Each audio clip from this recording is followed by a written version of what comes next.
Thank you, Vanya, and thank you, Frédéric, for inviting me to this meeting to speak here. And so I will present joint work with Benoît Clodon. And so this is going to be over the complex numbers.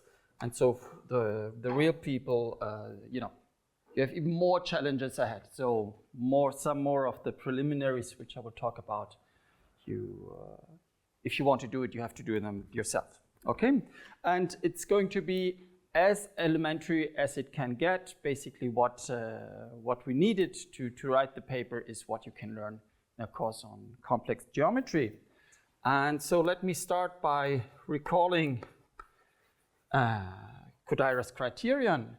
So if you have X some compact Kähler manifold, okay, then we say that this is a projective manifold if I can embed it in some projective space. Okay, so this is projective if I can find some embedding of X in some projective space. And then Kodaira's criterion gives us a tool to decide when this is possible. So Kodaira's criterion tells me that if I have an ample line bundle, so X is projective, if I have an ample line bundle, there exists L over X, a line bundle is ample. And if you insist on using more analytic terminology, this would be positive curvature. Smooth metric with strictly positive curvature. Okay, so Kodaira's criterion tells us that somehow we can check this geometric condition by the existence of an ample line bundle on X.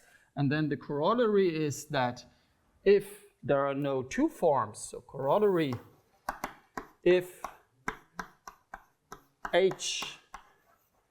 I have no holomorphic two forms on my compact Kähler manifold, then I will always be able to find such an ample line bundle, and I'm projective.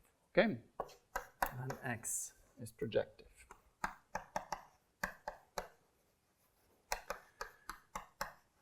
Okay, so that's the classical stuff, and today I'm going to be interested in the relative situation. Okay, so definition. What do I want to look at? So I'm going to look at. So for this talk, the setup is I'm going to look at a morphism between compact Kähler manifolds. Okay. Manifolds. Okay, I'm calling this phi from X to Y. Okay, morphism with connected fibers. Okay. And so we say that this morphism is projective if there's a line bundle which is relatively ample. Okay, so is projective if there exists L over X, a line bundle that is ample with respect to this morphism. And so, what does this mean? So geometrically means that if I take a sufficiently high multiple, I will embed in the direct image. So what does this mean? For M very large, what I will get is an embedding. X embeds in the projectivization of the direct image sheaf of L, and all this takes place over Y. Okay? So you see, if Y is a point, this is exactly the situation as before. Okay? Okay, so that's a projective morphism. And then now, of course, what is obvious is that if you have a projective morphism, then the general fiber is projective manifold. Okay, so obvious. Yeah, no, maybe I put it here. So the thing which is obvious is that if phi is projective, then a general fiber is a projective manifold. General fiber.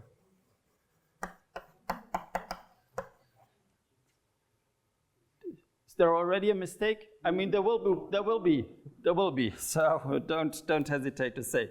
So if phi is projective, then the general fiber, let's call it xy, is a projective manifold. So that's clear because, you know, just gets embedded by this big morphism over there. And now comes the naive question, can I go the other way around? Okay, so somehow the naive question now would be, if you have such a morphism between compact Kähler manifolds and the general fiber is projective, is this going to be a projective morphism? Okay, so if you have phi x to y morphism between compact Kähler manifolds,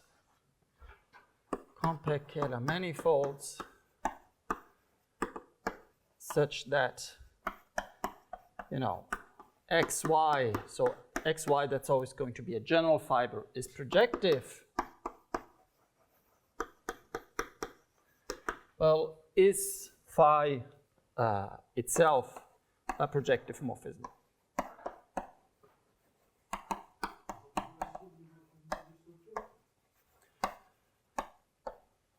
Yes. All morphisms are surjective with connected fibers. Yes. Sorry, maybe why do you ask for general fiber and not whole? Because somehow, so you will see that the answer is no, of course, but then I can put some extra condition on the general fiber. And so this is something which I might be able to choose in practice.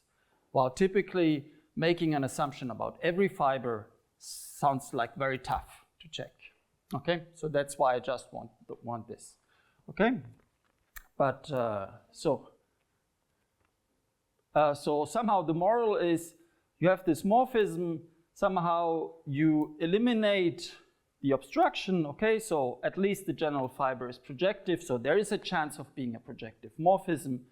Well, does it really work? Okay, and of course many here know at least one or two or three counterexamples to this. I will come to this very soon, but let me first answer the question, why do I care about this? Okay, so why care about such a naive question? And maybe, you know, why haven't people done this before? And I think, so one motivation for us was that there was a recent development in minimal model program for Kähler spaces. Okay, so this is something which started with Nakayama in 1987 and now recently has become much more popular with work by Fujino and Das, Haig and Pound from 22. Okay, and so what do they do? So they consider projective morphisms between compact and complex analytic spaces. Okay, so let phi from x to y be so morphism, and you know, all my morphisms surjective with connected fibers. Maybe I should write fibration, but you know, morphism is such a nice word. So I take a morphism between, say, normal complex spaces. Yeah, between normal complex spaces. And then there are somehow two conditions that they make. First is phi has to be projective. So if first phi is projective, and second condition, y is reasonable,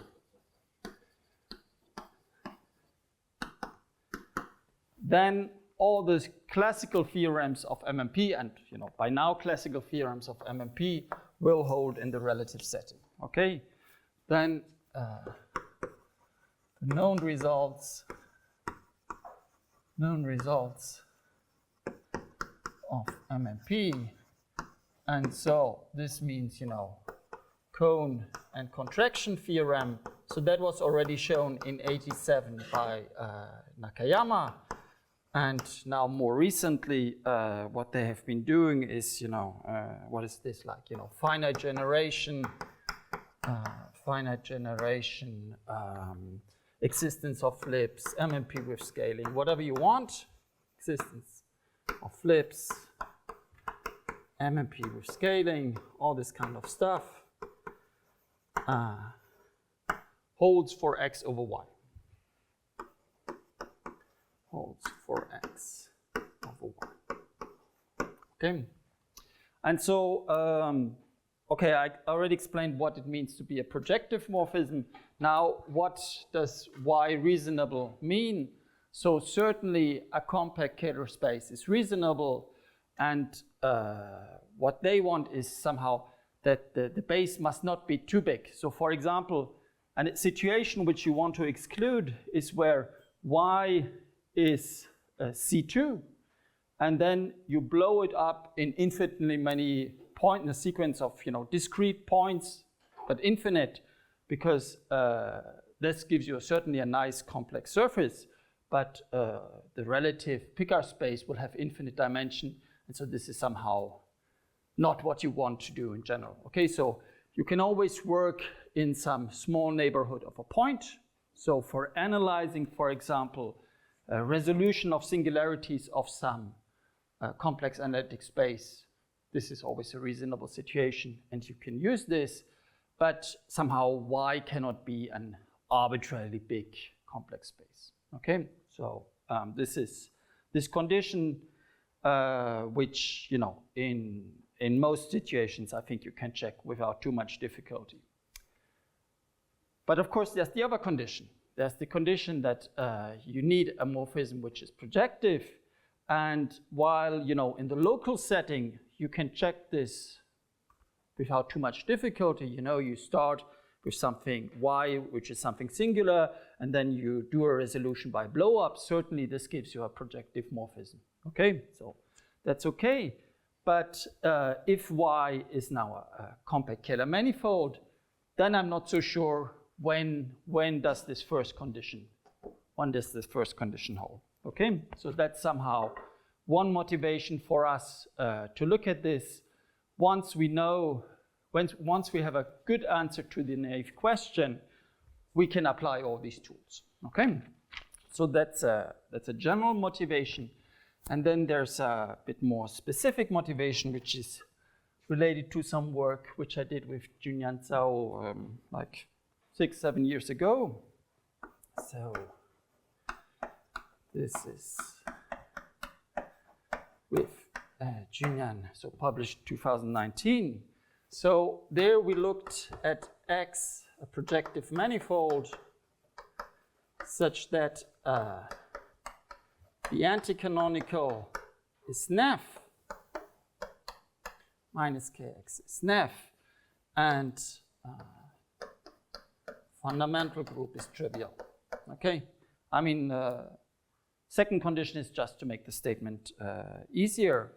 Okay, so we're looking at these kind of projective manifolds. So this is somehow something which interpolates between Fano manifolds and Calabi-Yau manifolds. Okay, and then the question is, can I make this idea that somehow this condition interpolates between these two extreme situations, can I make this more geometric? And the tool to do this in a geometric way is to look at the MRC fibration. Okay, so we look at the MRC fibration. So, I mean, in general, it's not a morphism, but let's say it's a morphism. So the MRC fibration That's a fibration where the general fiber will have many rational curves, so you can connect 2 points by a rational curve, and y is not covered by rational curves. Okay, so that's the definition of the MRC fibration. So somehow it's the natural object to split into something where you have many rational curves, which come then somehow from the part where this line bundle is strictly positive, and something where the canonical is more trivial. Okay, and so what we prove under this hypothesis about the MRC fibration is actually that it's as simple as it can get, because it comes actually from a product structure. Okay, so this comes from a product structure.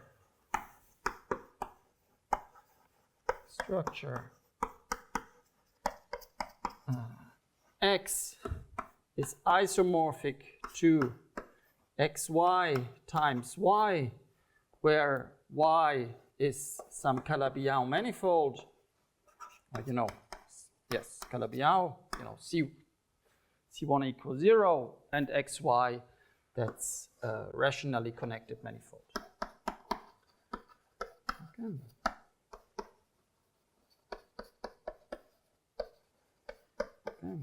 And so you see here on the Calabi-Yau part, your canonical is trivial, and here on this rationally connected part, your anti-canonical can be, like strictly positive.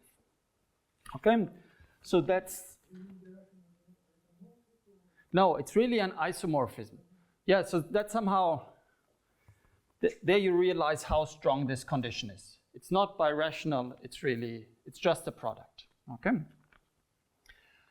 And so that's the statement. And so what's the relation with our situation? Well, so how does one get such a product structure? Well, we need a certain line bundle. So, okay, well. So technique of the proof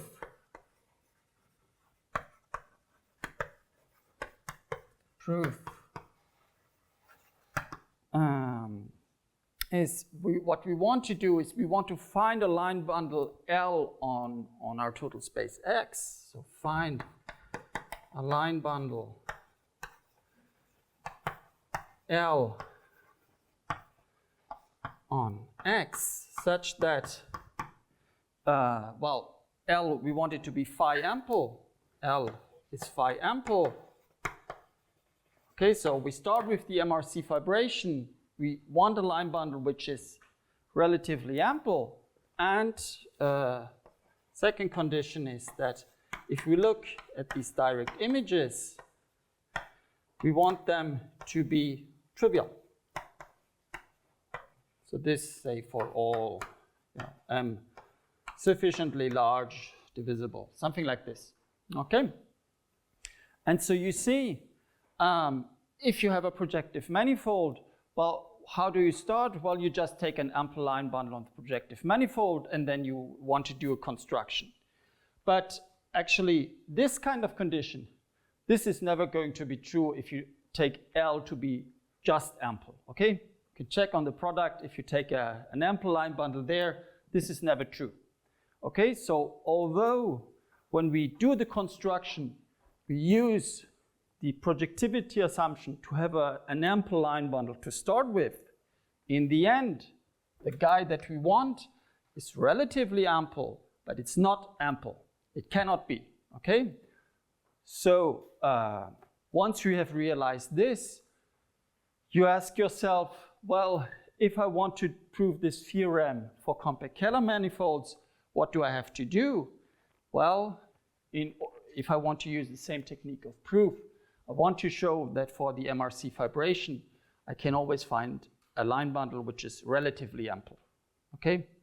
And yeah, so this is somehow 2 years ago when I was in Beijing, people asked me, is the MRC fibration a projective morphism? And so that's what got the project started.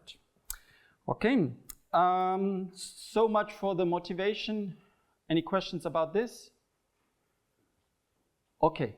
Well, then let's get some answers to the question. Okay. So maybe let's see. Okay. Now let's get answers to my naive question.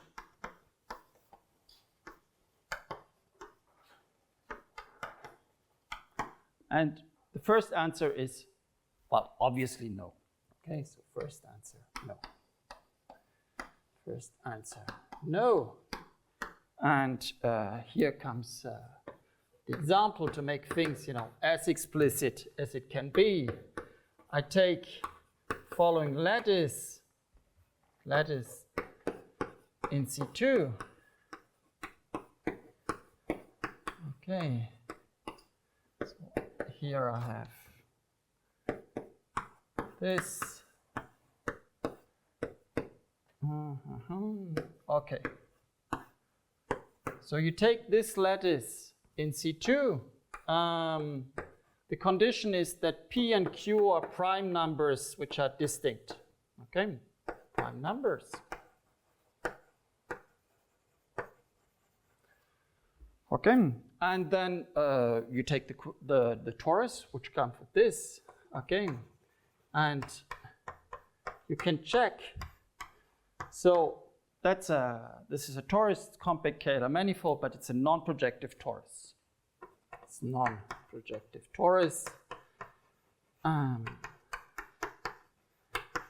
Okay, and so how do you do this? It's a torus on a torus. In principle, we can completely compute the Picard group because these are going to be 1-1 forms with which take integral values on the lattice, and so with you throw in one more condition that you want something ample, and you find out that this doesn't exist. Okay, so this is an example of a non-projective torus, but you also see that there sits in some elliptic curve in there somehow, which is generated by this sublattice. So what you will get is a morphism to an elliptic curve.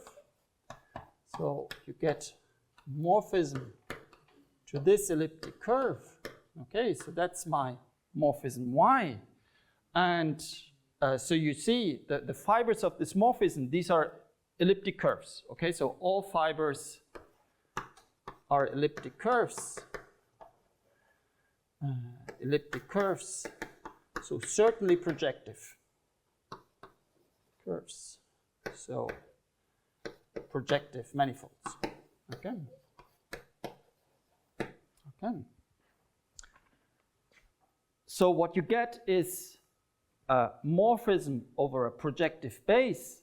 All the fibers are projective manifolds. Nevertheless, the morphism cannot be projective. Yeah.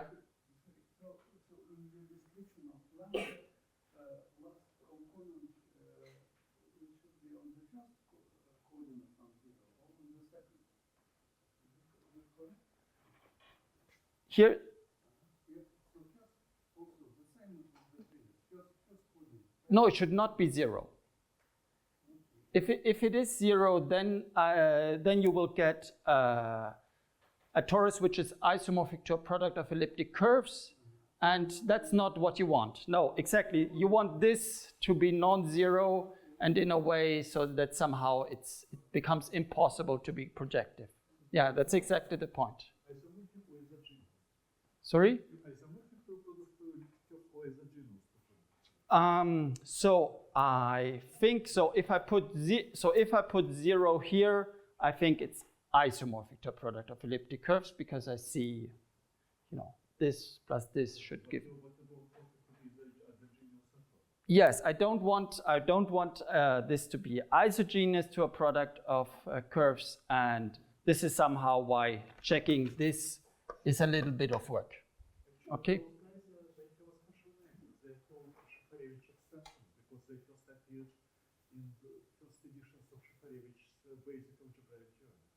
Okay, so I should call them Shafarevich torus.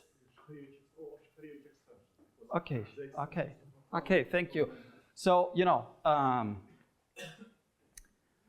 mean, to be completely truthful, I copied the example from the book of Birkenhagen and Lange, so I have certainly no merit here, but thank you. So that's called a Shafarevich extension.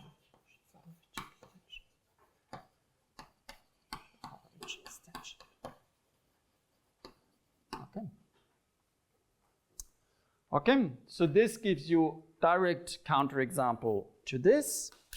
Now, as you can see from my motivation, maybe I'm a little bit more interested in situations where my fibers contain some rational curves. Okay, so I ask myself, okay, I know this example. Now, can I give a counterexample where the general fiber is P1? Okay, so can I give counterexample? Example where x, y is isomorphic to P1? And there the answer is no. There the answer is no. And let's see how to do this. So that's example 2. So I start with my compact Kähler surface, and I assume that I have a fibration onto a curve with general fiber P1. Okay, so you have this kind of fibration such that general fiber is P1. So how does this look? So you have your curve down here, and then you have your total space. So general fiber is a nice P1, but then you have all kinds of singular fibers, okay? Something like this. Even, you know, multiple components are possible. There you have no control, okay? So this is how my surface looks like. But now what I can do is I can compute and I can check that in these singular fibers, I will always be able to find a -1 curve. And so if I hear -1 curve, I want to blow it down. Okay, so what I can do is I do blow down of -1 curves. And in this way, in the end, I end up with fibers which are irreducible curve of arithmetic genus 0. Well, that's a P1. So by doing these blowdowns, I get something which is now a nice P1 bundle. Okay, so this is phi, and this is x prime. This is phi prime. And well, now when you look at this, this is much better because, you know, for a P1 bundle, so you have phi prime from x prime to y, which is a P1 bundle. Well, and there, minus chi x prime is the person we're looking for. Okay? You mentioned that there might be originally multiple fibers. And then how you go down? Well, the point is, so if you have such a component, this is not the component which is going to be left after when you run the blowdowns. I mean, the argument is it's not very easy, but somehow what you have to think is that so the question is why in the end can't I have a multiple fiber like this? Is this correct? Okay, and the point is that you can compute that the reduction is a smooth P1, and then if it's multiple, then the normal bundle is a torsion line bundle on this P1. But there is no torsion line bundle on a P1, so the multiply must be 1. It's a it's a little bit of work, but it's true. You need the smoothness of the total space for this to work. Of course, if you have singular surfaces, it doesn't work. Yeah. Anyway, even if you end up with a multiple fiber, anti-canonical is still relatively ample. So it also works. Yeah, but I'm pretty sure about this one. This is the P1 bundle is the minimal model of your surfaces over the base, and these are classified. There couldn't be multiple fibers from the very beginning. No. Well, so the question is, could there be multiple fibers from the start? And so it's possible to have components that are multiple, but there is at least one component which is reduced. And this is actually a consequence of Zen's theorem, which tells you that there is always a section.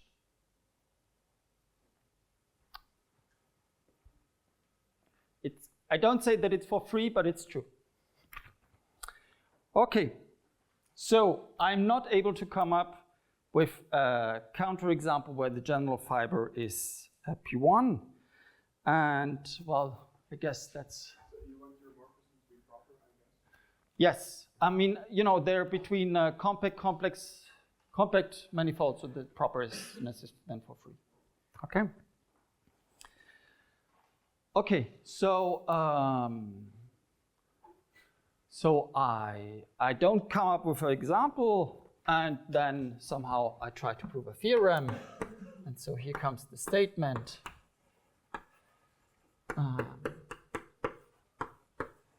So one of the statements which we prove. So take phi from x to y, morphism between compact Kähler manifolds.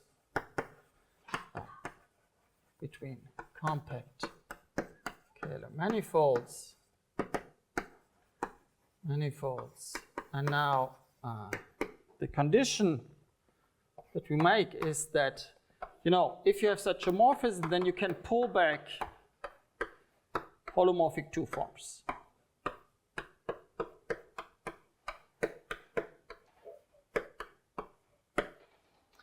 Okay, and so if this pullback map is surjective, then it's always a projective morphism. Surjective. Then phi is projective. Okay, so that's the theorem, and then corollary, the MRC fibration is always a projective morphism. So corollary, the MRC fibration, phi. So as I said, it's not really a holomorphic map, it's just, rational map. So the MRC fibration is, up to, blowing up, because you want to resolve indeterminacies and singularities of the base. So up to resolving singularities and indeterminacies. So once you have this, it's always a projective morphism. It's always projective morphism.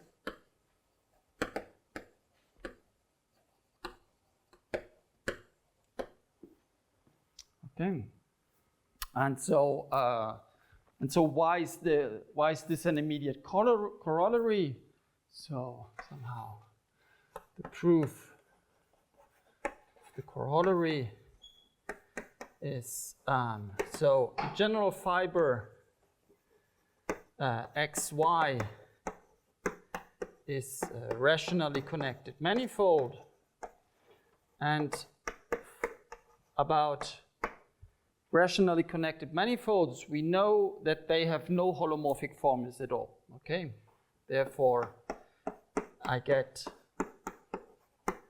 have no holomorphic 1 forms, and I have no holomorphic 2 forms.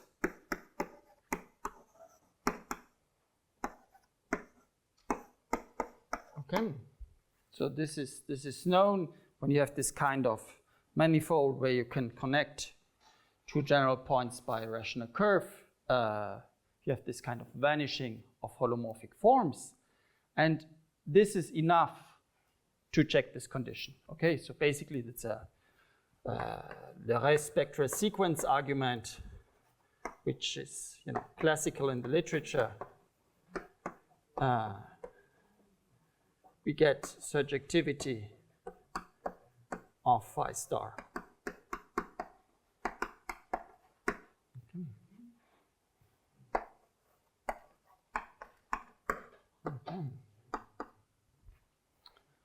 Okay, so once you have this, statement, the geometric application that we have in mind is straightforward, and so you can see somehow this does not collide with our counterexample, because you see here your fibers, they are elliptic curves, so they have no two forms, but they have one forms. And therefore, when you compute this example, I mean, certainly you will see that this is not surjective, and yeah, things can happen. Okay. So yeah, sure. So is the corollary true not just for the MRC vibration, but for any vibration with rationally connected general fibers? Yes, exactly. Yes. Okay. Other questions? Okay. So now let me, before I say a little bit about the proof, let me say why it's not that obvious. Why it's not that obvious, because if you look at this example, you might think that, well, somehow in these situations that you look at, if you look more closely, you will always find there's a natural candidate for a line bundle which you can use, okay? Like here in this example, okay, here for this surface I didn't really know, but then, I blowed on a little, some stuff, and then the obvious person works, okay? But this is somehow specific to the case of a vibration where the general fiber is a curve, okay? So there somehow, if you're not an elliptic curve, the canonical or the anticanonical will work, but once you have fibers of higher dimension, it's no longer clear how to do things, okay? So difficulty of proof.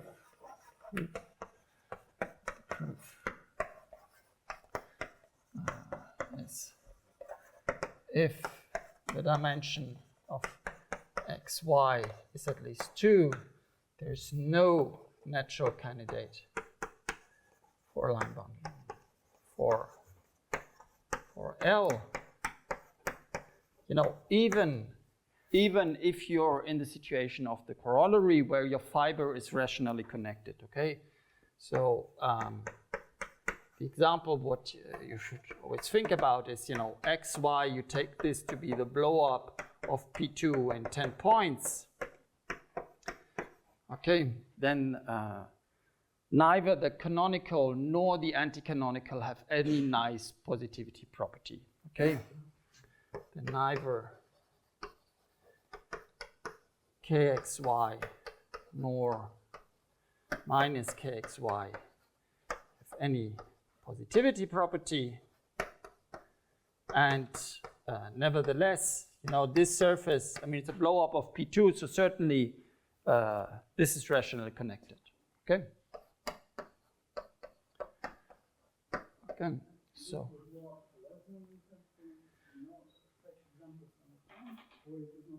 Well, if you blow up less than 10 points, then your anticanonical will at least be effective. So this gives you something to work with. Okay? Well, I mean, if you blow up P2 in at most 8 points in general position, then you get the Fano surface, and then this gives you your candidate for your polarization. 9, you still have an elliptic vibration, so maybe with some luck you're able to figure something out. But here on this guy, or even more complicated people, so certainly the canonical ones will not work, and I don't see a way of, there's no intrinsic vibration which I might use. Maybe if you're really smart, you can cook something up, but we couldn't. Okay, so somehow the line bundle which we promise you in the statement, comes out of abstract nonsense. Okay, it's not a geometric construction. Okay, are there other questions? Okay, I have 10 minutes, so I think I can say a little bit about the proof.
Okay, so let me do the proof. And so I write it in the case where the general fiber has dimension 2, just, not to introduce any extra notation.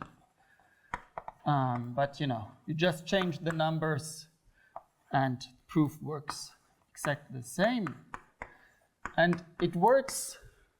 So if you have seen the proof of the corollary of Kodairo's criterion, you will see this is, in some senses, the same proof. So how do these proofs work? Okay, so what you start with is, you start with omega over x via Kähler class.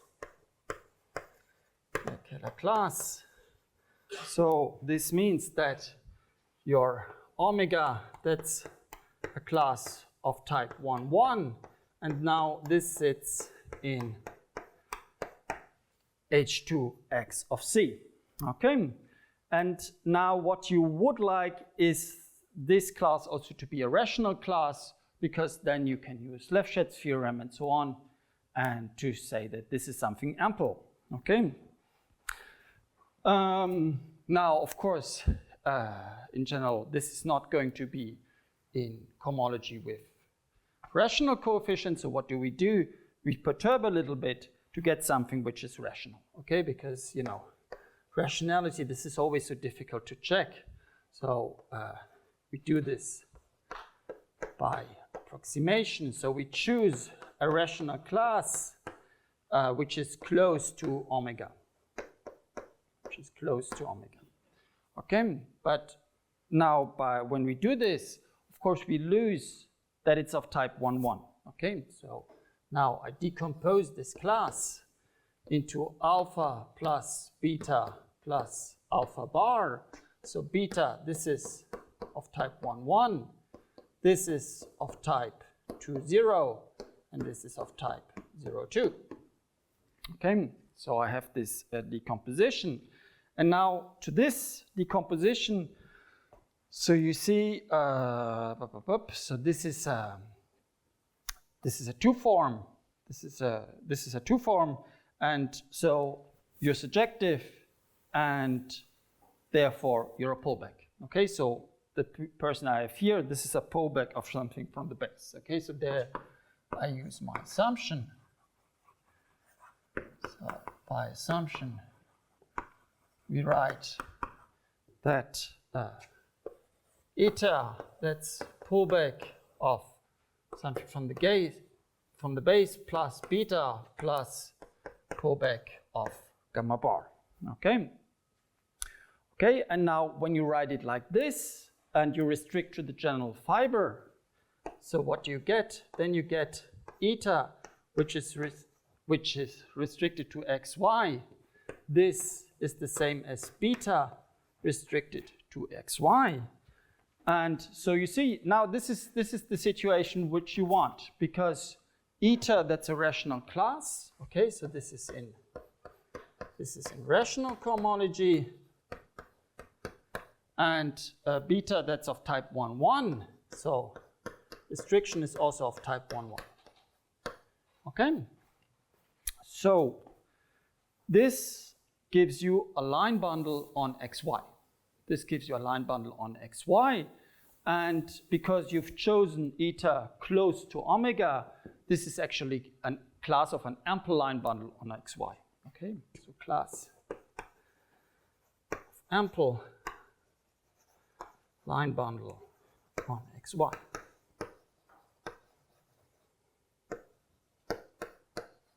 Okay. And so this looks good. Okay, this looks good. We already got someone who on the fibers does what we want. We get something which is ample on the fibers.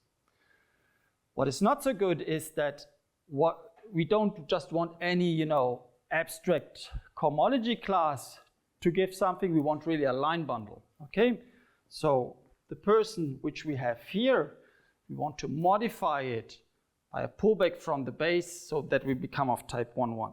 Okay, so go. We want to replace eta by eta plus the pullback of something such that we keep rationality and we become type 1, 1. Okay, such that, let's call this eta tilde. Eta tilde is still rational and of type 1, 1.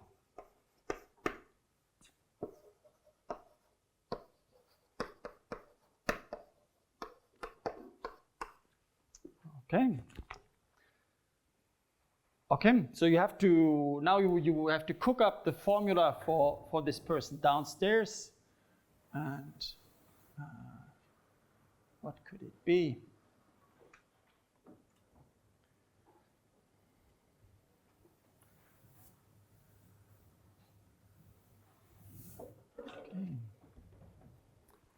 Okay, so far, this is exactly how you prove the criterion of Kodaira, because then somehow in Kodaira's criterion, these two people, they're zero, so you're already finished. And now in our case, we're not finished, but almost there, because what you do is you push forward this cohomology class. Okay. Now, so this is a cohomology class. So this is degree 4. And when you push this forward, what you will get is actually a rational number. Okay. So this is something rational. And when you push this forward, what you will get is sorry, I messed it up. So this you don't know. This you don't know, but when you look at this, this decomposition turns out that this is the same as eta squared. Okay, so you use the projection formula when pushing this forward. Projection formula. And so this now, eta, that's my rational class. So eta squared, that's also a rational class. And so when I push this forward, I obtain something on the base, which is also something rational. And actually, you can compute it. It's by an integral. That's a positive rational number. And then with this in mind, the something that I want is given by this formula. So you have 1 over 3 phi star eta squared. So this is just some rational number. and you multiply this with phi star tech cube, which is then something. So again, this is something rational. So in total, this is some class in here. Okay. Okay. So this is certainly a rational class, and now you do a computation. You do a computation to say, well, if you add this in, you get something upstairs. So now set eta tilde, that's your eta minus this pullback. So this is certainly a rational class, but you can make one more computation with the projection formula that it's also to see that it's also of type 1, 1. Okay, so one more computation with projection formula. Projection formula gives that it's of type 1, 1. It is of type 1, 1. Okay.